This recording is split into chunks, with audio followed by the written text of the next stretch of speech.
Hello,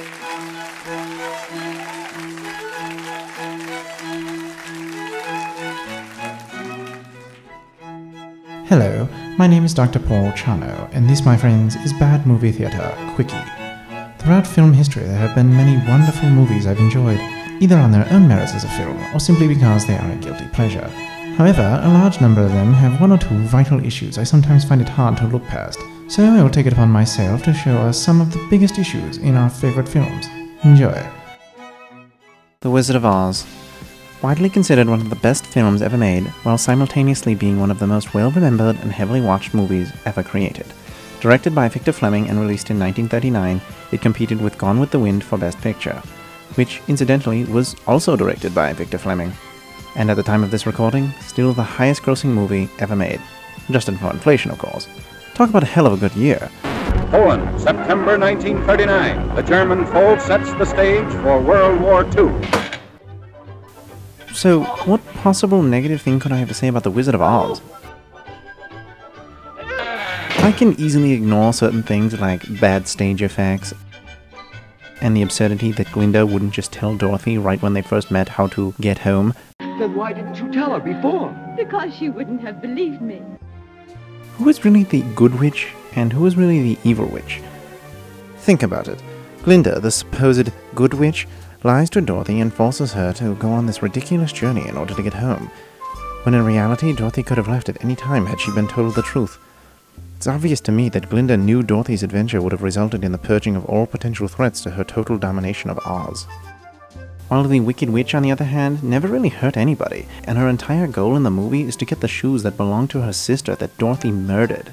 She doesn't even attempt to hurt Dorothy. At one point she has her locked up and could kill her and just take the shoes.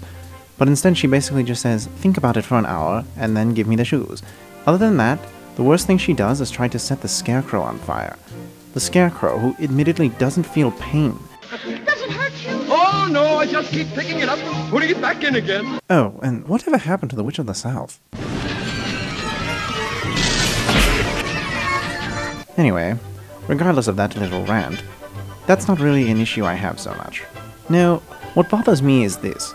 The movie begins with Dorothy running home with her dog, Toto. We soon learn that Toto has apparently ruined Miss Gulch's garden. Miss Gulch gets upset and gets a court order to have the dog exterminated. Perhaps a tad extreme, but still. There's a law protecting folks against dogs that bite. Dorothy runs away with Toto believing that this will solve her problem. Tornado begins, she changes her mind and runs home. She gets knocked out and the tornado transports her to Oz, where the persona of Miss Gulch is presented to us in the form of the Wicked Witch. Anyway, she eventually kills her by pouring water on her. I won't even go into how illogical it is that the witch assumed power when her weakness was the most common substance on Earth. Perhaps her green complexion comes from her inability to bathe, and all her soldiers aren't allowed to bathe, so they turned green. It makes you wonder who planted a bucket of water in this kingdom then. Anyway, after dethroning the dictator, Dorothy finds out she can go home by doing something incredibly easy. She goes home and we find out it was all a dream. She thought it was real, but it was all just a wonderful little fantasy.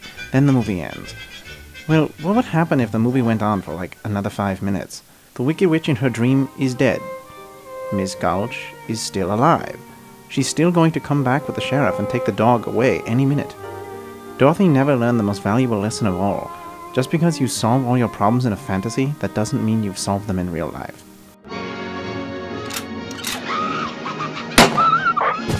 Thus concludes today's episode of Bad Movie Theatre. Join us again next time. Thank you.